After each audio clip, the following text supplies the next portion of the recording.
दोस्तों, डॉलर के मुकाबले गिरते रुपए को थामने के लिए जो है सरकार ने चक्रव्यूह तैयार कर लिया है। जी हाँ, मिशन रुपए को बचाने के लिए मोदी सरकार का महा मास्टर प्लान एक्टिव हो चुका है। पहले गोल्ड और चांदी पर इंपोर्ट ड्यूटी को बढ़ाकर 15% की गई। सरकारी अफसरों के सोना खरीदने पर 1 साल का स्वैच्छिक ब्रेक लगा दिया गया। और अब खबर बहुत बड़ी है।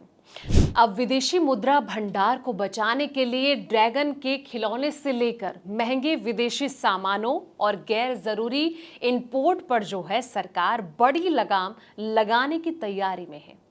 क्या महंगे विदेशी ब्रांड जो हैं इन पर ताला लग जाएगा? क्या आपकी जेब पर इसका जो सीधा असर है वो होने वाला है?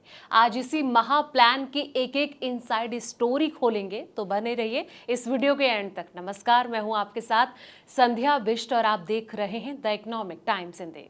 दोस्तों, गिरते हुए रुपए को संभालने के लिए पिछले महीने ही आरबीआई ने कई अहम कदम जो हैं वो उठाए थे, लेकिन इससे भी कुछ खास असर जो है वो पड़ता हुआ नजर ही नहीं आया। लगातार रुपए पिटता जा रहा है। अब सरकार देश के बढ़ते इंपोर्ट बिल को कम करने और घरेलू उत्पादन को बढ़ावा देने के लिए गैर जरूरी सामानों के इंपोर्ट की समीक्षा कर रही है। अधिकारियों के मुताबिक जिन सामानों में भारत की विदेशों पर निर्भरता कम है, उनके आयात पर ज्यादा चार्ज या फिर कुछ जो प्रतिबंधित लगाए जा सकते हैं।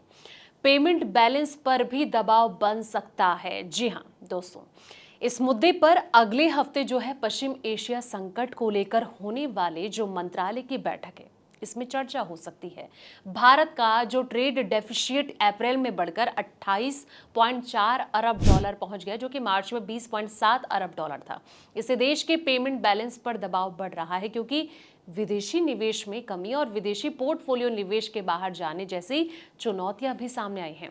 दोस्तों, रिपोर्ट्स के मुताबिक ये कहा जा रहा है कि अधिकारियों का कहना है कि अगर आयात पर कोई रोक या फिर अतिरिक्त शुल्क लगाया जाता है तो उसे बहुत सोच समझकर लागू किया जाएगा, ताकि जरूरी सप्लाई चेन और उद्योगों पर कोई बड़ा असर जो है वो ना पड़ सके। अगले हफ्ते होने वाली जो बैठक है, इसमें सरकार जो है गैर जरूरी सामानों यानी कि जो नॉन एसेंशियल आइटम्स हैं, इनमें आयात को कम करने और रुपए की जो स्थिति है वो सुधारने और इकोनॉमी को गति देने के उपायों पर चर्चा करेगी। अधिकारियों के मुताबिक सरकार ऐसे कदमों पर विचार कर रही है दोस्तों, जिससे कि देश का जो इंपोर्ट बिल है वो कम हो और घरेलू उद्योगों को बढ़ावा मिले। इस बैठक में वित्त मंत्रालय, वाणिज्य मंत्रालय और साथ ही इंफ्रास्ट्रक्चर से जुड़े कई जो अहम मंत्रालय हैं उनके अधिकारियों को शामिल किया जा सकता है। और साथ ही जो रेवेन्यू है वो बढ़ाने और आर्थिक गतिविधियों को मजबूत करने के लिए तुरंत लागू किए जा सकने वाले उपायों पर भी चर्चा की जाएगी दोस्तों। लेकिन कहीं ना कहीं जो इंपोर्टेड सामान है, इन नए प्रतिबंध लगाने की तैयारी क्या होगी और किस तरीके से किया जा सकता है, तो गवर्नमेंट जो है वो ये मान रही है दोस्तों कि कई ऐसे सामान हैं जो कि विदेशों से इंपोर्ट किए जा रहे हैं, जिन्हें भारत में ही बनाया जा सकता है। इससे रुपए पर दबाव बढ़ रहा है और अधिकारियों का ये कहना है कि सरकार जो है उद्योगों से बातचीत कर रही है, ताकि गैर जरूरी आयात कम हो सके और जरूरत पड़ने पर कुछ सामानों पर इंपोर्ट बिल जो है वो बढ़ाया जा सके या फिर नए प्रतिबंध लगाए जा सकते हैं। लेकिन इसी बीच गोल्ड के आयात पर भी सरकार का जो फैसला है वो भी निकलकर सामने आया है। हमने देखा कि हाल ही में सरकार ने गोल्ड के आयात को कम करने के लिए कस्टम ड्यूटी जो है वो बढ़ाई थी और कुछ नियमें भी लागू किए गए थे दोस्तों।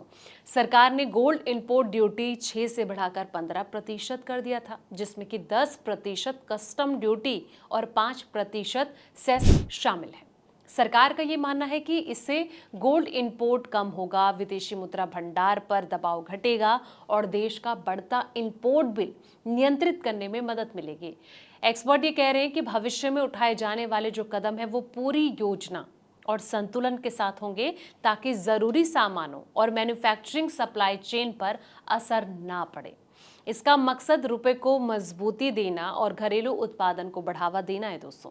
सरकार ने सभी मंत्रालय से उन सामानों की लिस्ट मांगी है जिनके आयात को सीमित किया जा सकता है। और वाणिज्य मंत्री पीयूष गोयल ने भी कारोबारियों में से कहा कि जिन चीजों का उत्पादन भारत में हो सकता है उन्हें विदेशों से मंगाने से बचना चाहिए।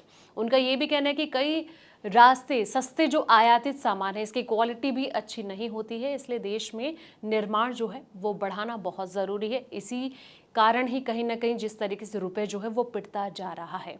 तो अब देखना ये होगा कि सरकार का जो ये रुपए को बचाने वाला प्लान है कि कितना सक्सेसफुल साबित होता है। आपकी क्या राय, कमेंट सेक्शन में जाएं, अपनी राय ज़रूर दें। अगर ये रिपोर्ट आपको पसंद आई इसे लाइक करें, शेयर करें और चैनल को सब्सक्राइब करना ना भूलें। ऐसे तमाम अपडेट्स के लिए आप देखते रहें द इकोनॉमिक टाइम्स हिंदी।